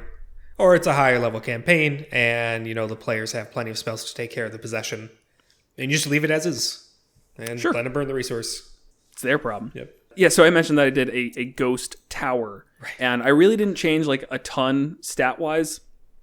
I made a ghost with a ton more health, and just the idea was it was a bunch of ghosts who have gathered together and gotten really large. And I'm pretty sure I stole the idea from Paper Mario and the 1,000-Year Door. It's game does not deserve to be as good as it is, but it's amazing. and just added in some like legendary actions with etherealness. I made that a legendary action because I feel like actions like etherealness never actually get used in gameplay, because it's like, oh yeah, as an entire action they can go to the ethereal plane and to the material plane and vice versa. So making that a legendary action made them able to just like disappear out as long as they had the resources for it. Making additional attacks as a legendary action, and then a spirit drop, which was basically just slopping off some spirits to then possess skeletons or zombies nearby the ghost tower. Nice. That was cool. Yeah. I guess I'm just a really big fan of huge undead things. You know how they're small and like there's like a lot that are really wide? What if we just made them really tall instead? And I'm there. Perfect. Cool. All right. Zombies. What Sure. about specters, Kevin? I did say Spectre, didn't I? They're like an offshoot of ghosts. They're ghosts without the annoying parts. You're right. They're weaker, right? Yeah, so Spectre, they're just challenge rating 1, but they hit really hard Yeah, they have for a a challenge rating 1. +4 to hit life drain that does 3d6 necrotic damage, and then a DC 10 con save, and if the target fails, their maximum HP is reduced by the same amount. So definitely one of those monsters that you could just kill a level 1 party really easily and not like hurt them badly and knock them out. Just kill in one attack. Yeah, with 3d6, yes. Yeah. Especially if you like a wizard who has a, they didn't put any points in con, they have 6 hit points. If they have to put their con up to 14, they have 8 hit points at level 1. I mean, there's just... I'd say even just level 1 and level 2 both are extremely dangerous here because, I mean, say DC 10 con saving throw, we're talking about, for most characters at low level, a 40% chance that they're going to fail that, depending on if they're proficient in saving throws for con and whatever else. But still, that's enough so that I would be at least nervous about throwing this at a low-level party, unless, again, they're expecting it to some extent. Right. Yeah, lore-wise, the difference between a Spectre and a Ghost has their kind of unfinished business, and there's still very much a strong connection to who they were, and that kind of personality feeds in, and when their unfinished business is resolved, they usually leave. A Spectre's been divorced from all that. They're just an angry spirit stuck roaming the land, attacking anything they see. There's really nothing that just makes them pass on. Yep, they're just evil. Yeah, not a whole lot of interesting things there, to be honest. You can't do a friendly specter. You can do a friendly ghost. Mm-hmm. Like Casper. He was actually a huge dick. I got nothing. I'm not gonna go on a tangent with that. Universally loved. I almost rewatched that movie recently, so I can't say anything about it. Yeah, we'll do an episode on Casper the Friendly Ghost as a D&D enemy next week. Well, how could you? How could you have a ghost as a friendly party member? If they do, never let anybody come to your table and be like, "I'm going to be a ghost." I don't think as a player character, but if they met an NPC and then realized that like, oh, this isn't a specter like we were told, it actually is like a ghost that just has unfinished business, I could see the party being like, well, maybe we should try and help this thing move on instead of just attacking it. And that could be fun. What a novel concept. It's like, oh yeah, I want to move on, but I just have this one small quest. And I'm like, fuck that. We're already on a quest to beat you to death. Oh, I hate when quests become more quests. Let's just kill them and get it over with. That's always funny, because like as a DM, if you present that, you still just got to roll with it. It's like, all right, well, you guys just wanted to kill it. I can't take away your autonomy, so. All right, moving on to you wanna do zombies. Zombies. Yeah. So zombies are pretty much just piss poor boring, except for exactly one thing. So their challenge rating 1/4, armor class of 8, 22 hit points, speed of 20. All of their stats, except for strength, are negative when they have +1 strength. Immune to poison. They have a single slam attack, +3 to hit, 1d6 +1 bludgeoning damage. The only thing that really makes them interesting is the Undead Fortitude. If damage reduces the zombie to 0 hit points, it makes a con save with a DC of 5 plus the damage taken. And I'm sorry, it is +3 to con. I was wrong on my stats there. So it's con save of +3.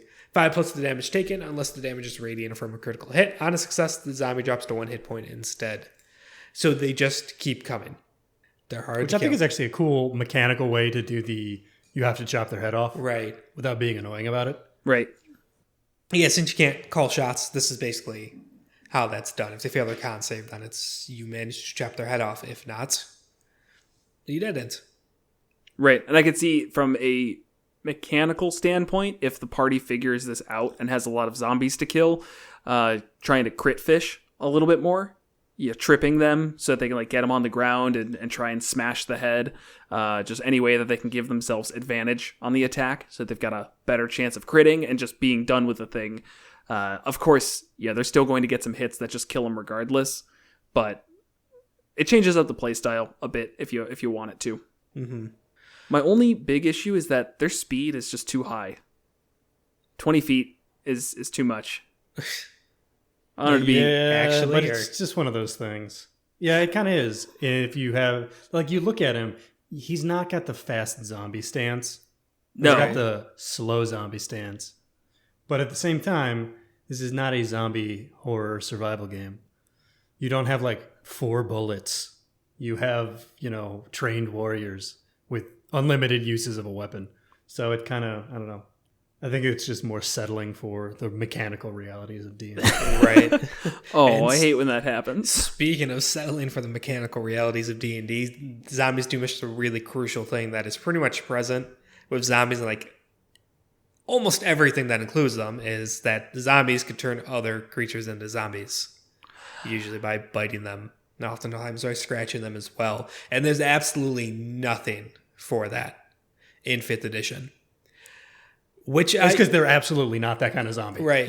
They are a body that a necromancer brought back for sick reasons. Right. You're right. I could see making that a variant, though. A zombie that is a, like, infectious zombie. And it just has an ability that if you reduce to 0 or whatever, when you're bitten, you make a con saving throw. If you fail and you're reduced to 0, you come back as a zombie. Reduce your max HP by something or another every day. Right. That's actually a phenomenal idea for a campaign, is just adding a writer on these zombies and like setting them like in your head, setting them upon the world. And now you've got a huge fucking problem. Yeah. Yeah. Depending on how many people with, lesser restoration, Yeah, I mean, this is for the party. It's like whatever. For the village that the party just entered, huge fucking problem. Yeah. Yep. Totally like fair. Apocalyptic level problem. I'm 100% in favor of zombie Sword Coast. I can't do it. I had a really bad recurring nightmare when I was a kid with zombies. So I'm not going to be the one to run that. It'll mess me up too much. Sure, I've gotten over it, but I'm sure it'll come back. Is this true? I did actually have a really bad recurring nightmare as a kid about zombies. Interesting. I won't ask you to talk about it. That's all right, but it's interesting. There's not much to talk about. It's not interesting. Talking about your dreams is never interesting. Like I didn't roller skate in real life, but I was roller skating, and a kid in my class in elementary school went past me. I want you to cut this because it's going to be so boring. Talking about dreams is never interesting. Either way, he roller skated past me and he's like, "Hey, you got to get home. The sun's going down and they're coming out." And I'm like, "What do you mean they're coming out?" And as I get like to my house, I look down the street and I see a horde of zombies coming towards me. And then it's basically all just me in my house. They're trying to attack and get in. And the dreams finally stopped when it progressed to the point that I was hiding behind one of those kids' art easels. And as I moved it to the side and saw behind, it was just my gym teacher. And then I was like, these aren't zombies at all. That's just my gym teacher. And I never had the dream again. Weird. Yeah. I mean, it's all because I played this Super Nintendo game called My Neighbors Are Zombies or something like that. Oh. Zombies Ate My Neighbors? Is that probably? It's something like that. I don't remember. Classic. So... yeah. Anyways, zombie campaign. Sounds cool. Yeah. I'm gonna say, yeah, D&D, the as-written zombies, anywhere you would use a skeleton, you could also use a zombie. It's just a less decomposed version of a skeleton. They have their trade-offs in what they can do. Yeah, but skeletons could hold weapons. Yeah.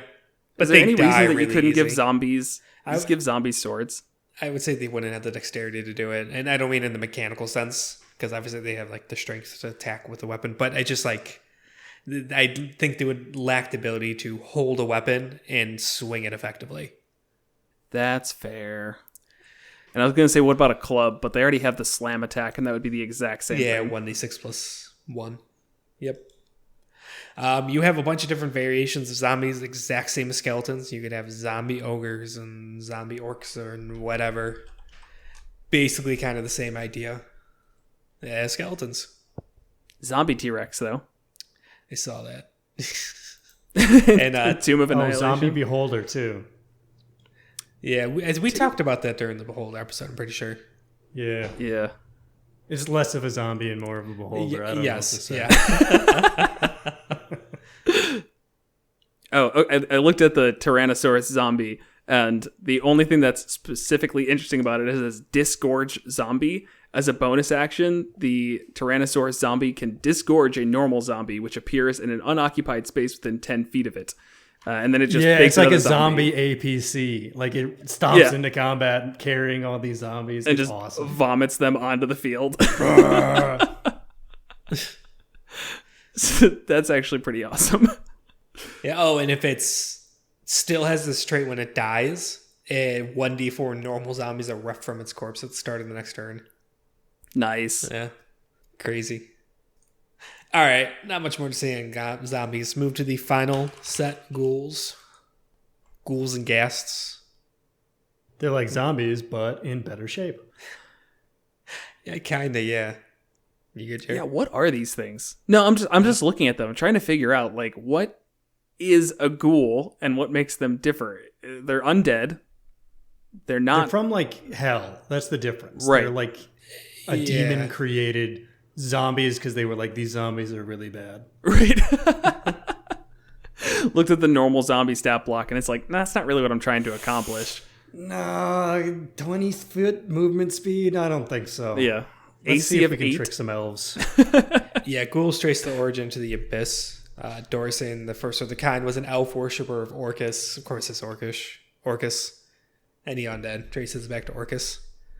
Turned against his own people, he feasted on humanoid flesh to honor the demon prince of undeath. As a reward for his service, Orcus transformed Dorison into the first ghoul. Served Orcus faithfully in the abyss, creating ghouls from the demon lord's other servants. Yeah. So that's the difference. Zombies like a raised, shambling, rotting corpse. A ghoul is it's similar to a zombie, but it's just its own monstrous entity. Yeah. It's got some lore to it, right? Right. That I feel like is going to be forgotten every time it's used. Yep. Yeah. Yeah, it's because it doesn't matter. They're just Right. They're scary things. They're going to try and eat you. Roll initiative. Yeah, so a ghoul is a challenge rating 1, armor class of 12, 22 hit points, immune to poison, charm, exhausted, poison damage, and the poison condition. It has 2 options to attack. It only gets 1. Bite, 2d6 plus 2 piercing damage, plus 2 to hit, or its claws, which is almost a little interesting. Plus 4 to hit, 2d4 plus 2 slashing damage. If you hit, it's a DC 10 con save, or it's paralyzed for a minute. Target repeat the save. The reason I say it's almost interesting is DC 10 is so incredibly low, it's almost never worth giving up on that damage. Like in a current campaign, side shoot campaign, I'm playing a Hexblade who, for their Mystic Arcanum, to create undead, and so they get 3 ghouls when they cast it. So I've been using these things a lot, and I quickly gave up on trying to paralyze anything. Because DC 10 con save is passed so easily. Nothing and nobody dumps con. To be fair, right now you are fighting things that like they don't just have good con, they have like fantastic con most of the time. Right. I would say from a DM perspective, I could see just using the claws because the difference in 2 damage isn't as important as the potential for the paralysis and also just the scare factor. Because there is something to be said about just making people roll after they get hit. It is spooky, Right. It makes them now afraid to get hit. So maybe one gets off, and if it does, great. But even if it doesn't, it makes it more interesting than just bite, you take damage, bite, you take damage. It's like, oh, hey, I got hit by the claws. Oh no, maybe this time something bad's going to happen. Also important to note, the claws are +4 to hit. The bite is +2. Oh, I missed that. Shit. I also, for some reason, didn't click it's only 2 average damage difference. For some reason, in my head, it was more. Well, I'm glad we talked about this. All right. He's going to start using claws more. So have fun with that, Jared. It's not going to happen much. Again, they all have like +6 to con. Yeah. It's just more rolling, man. You just slowed down combat. Thanks, Kevin. So then their counterpart, their stronger ones, is the ghasts. So they are challenge rating 2, AC of 13, HP of 36, a little bit better stats all around. They have the same bite, that is +3 to hit, 2d8 +3 piercing damage. The claws, stronger as well, +5 to hit, 2d6 +3, and the exact same paralysis condition, DC 10 con saving throw. Their difference is that they have the stench ability, or I guess what is that? Just effect? Feature? Feature? Yeah, there you go. Any creature that starts its turn within 5 feet of the ghast must succeed on a DC 10 con saving throw or be poisoned until the start of its next turn. On a successful saving throw, the creature is immune to the ghast stench for 24 hours. And that is always where it gets killed for me. You have this crazy easy con saving throw, and then once they succeed once, it's like, okay. We tried. Right, and it's not like being poisoned is terrible. It's not like it's an AoE paralyzed. Right.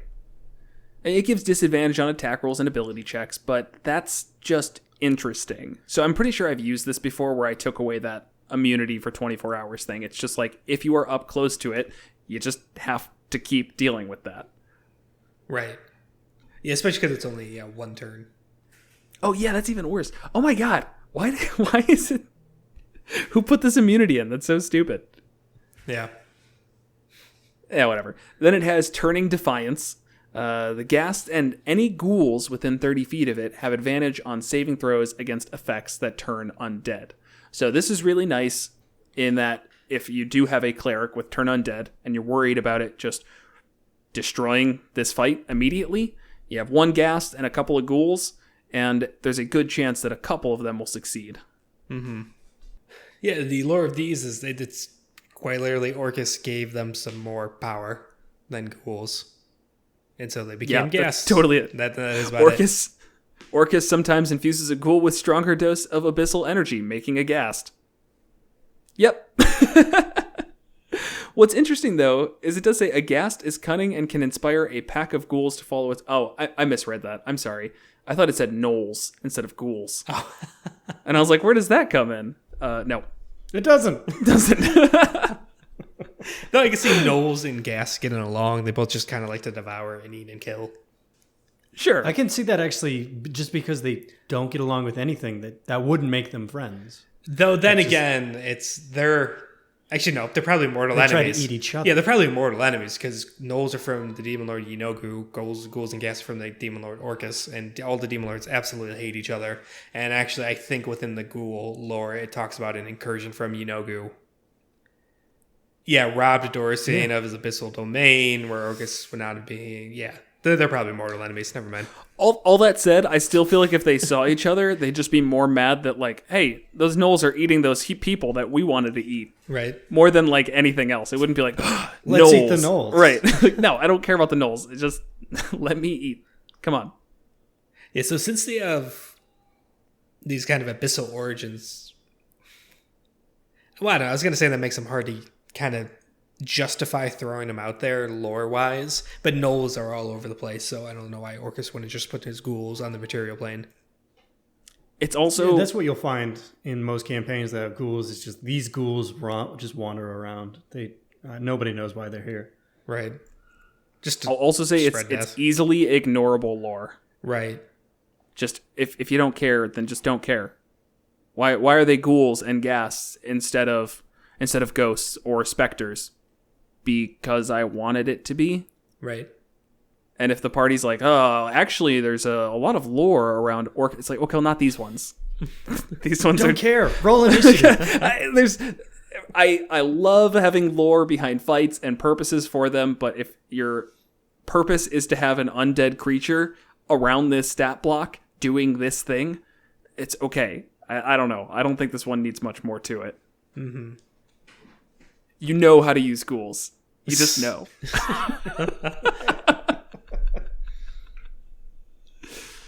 All right, I had one more monster I wanted to talk about that I always think makes me think of Halloween, and that is scarecrows. And I don't think we've done an episode on them. I can't remember. No. Okay, some reason I thought we did. did. No, they're super basic. I do like them, though, because I think they are really fun to throw at a new party, like new D&D players. Because, throwing a skeleton, throwing a zombie, that is like an obvious, I understand the lore of this. But seeing a scarecrow actually start moving, it's one of those things that just, I think, sits with new players, because it's like, oh, I can't trust what I think I know about this world or about anything without confusing them by, throwing like a beholder, and they're like, I can't even imagine that. It's a scarecrow. Everyone knows what a scarecrow looks like. Right. Super creepy. Yeah. So I don't even know. There's some lore to them that I didn't read. They're spirit powered. It's animated by the bound spirit of a slain evil creature, granting its purpose and mobility. So a ghost just possesses a scarecrow. Basically. Yeah. And that's okay. Or they're made by hags and witches, which we went over in some episode. Yes. They're a great thing to hide around your hag's coven, Yeah, definitely. So armor class 11, HP 36, speed of 30, really just average stats across the board. Strength of 11, dex 13, con 11, 10 int, 10 whiz, and 13 charisma. Because they're just so suave and debonair. And they do have a damage vulnerability to fire, which is also nice. Again, I love vulnerabilities when they come up. Then a resistance to bludgeoning, piercing, and slashing from non-magical attacks, and an immunity to poison because they don't have a body. A lot of condition immunities. I think these all kind of fall in line with that. Like, when you don't have a body, you're kind of just immune to a lot of things. Mm-hmm. The construct nature. Right, so... It's not the official one, but yeah. Oh yeah, it is a construct officially. So, charmed, exhaustion, frightened, paralyzed, poisoned, and unconscious. So what happens when it hits 0 if it can't be unconscious? It becomes a regular scarecrow. Yeah, it just dies. All right, that's fine. Great. Okay. You can't non-lethally damage the scarecrow. That makes sense. Yeah. So it has false appearance. While the scarecrow remains motionless, it is indistinguishable from an ordinary inanimate scarecrow, which, of course, is just great mood setting as the party's walking through a field and they spot a scarecrow and they spot another one and a third one, and they're kind of just like, oh, why is the DM bringing up all of these scarecrows? And then 5 minutes later, they turn around, and those 3 scarecrows are still behind them. Little things like that can just be extra spooky, which I always love. For actions, it makes 2 claw attacks, and that is +3 to hit, 2d4 plus 1 slashing damage, and if the target is a creature, it has to make a DC 11 wisdom saving throw or be frightened until the end of the scarecrow's next turn.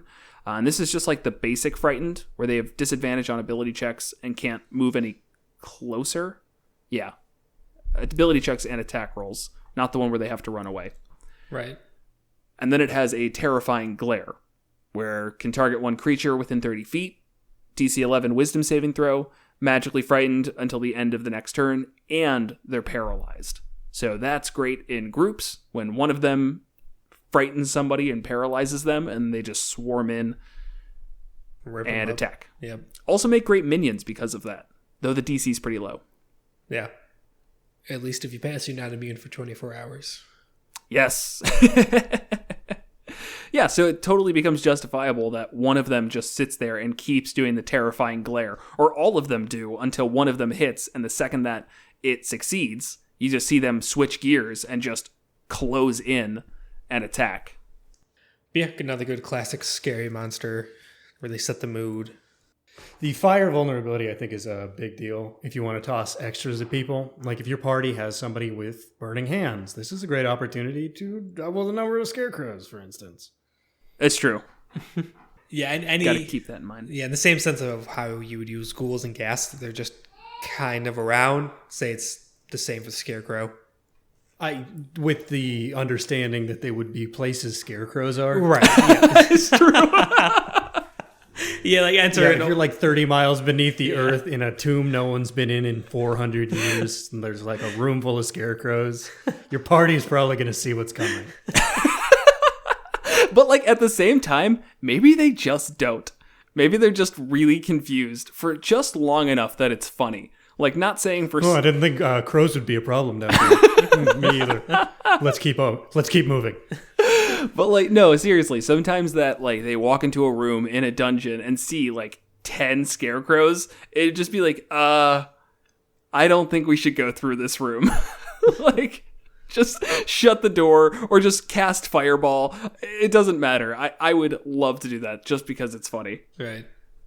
And realistically speaking, if you got the party to use a level 3 spell to take out a room of scarecrows, that's just normal scarecrows. It's not actually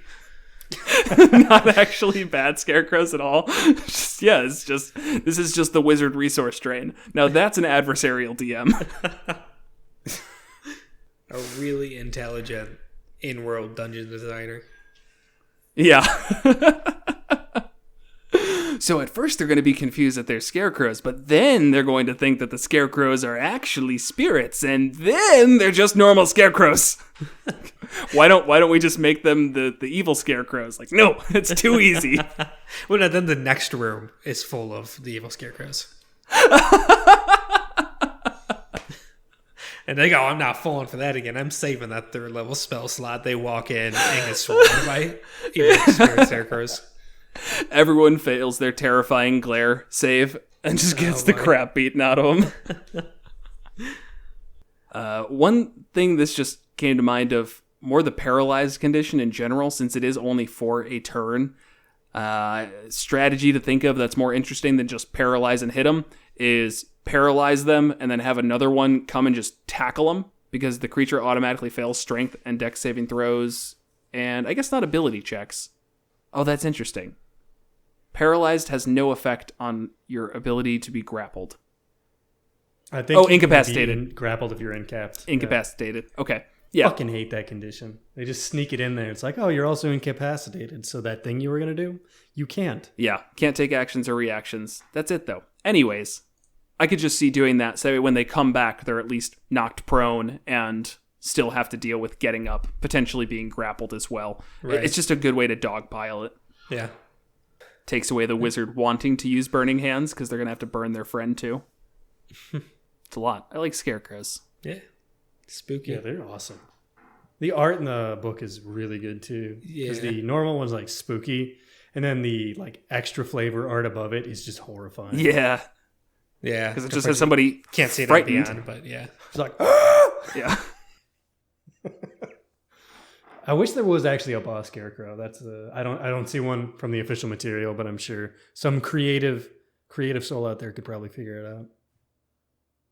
Hint: scarecrow filled with other scarecrows. The pattern we've seen, and it works. Ooh, I got one. Like 12-foot tall scarecrow.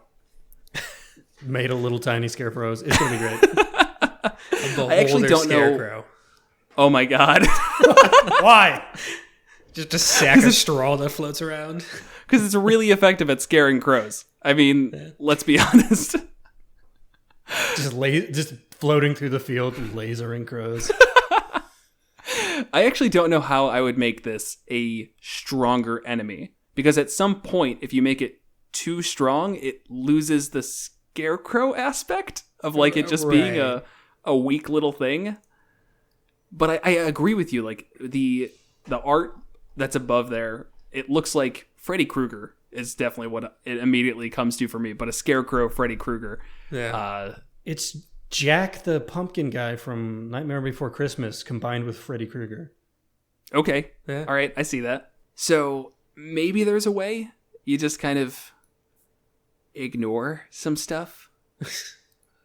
I don't know. That's great game design. How do you make that monster? Just throw all that. Just fuck it, man. I just toss stuff in there.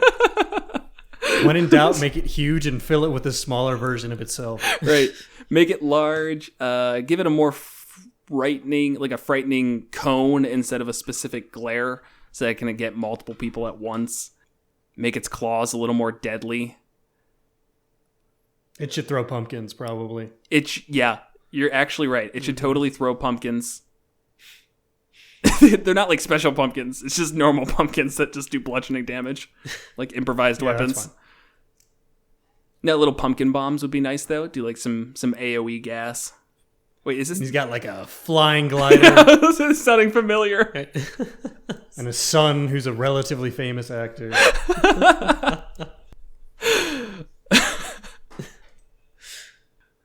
All right.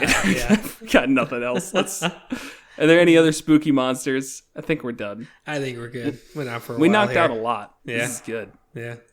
We gotta do more of these. It's like the Summer of Frogs condensed into one episode. Yeah. Well, if that's it, thanks for listening. Next time on Monsters Multiclass. Join us as we discuss the Warlock Wizard multiclass and then the Duergar Part 2.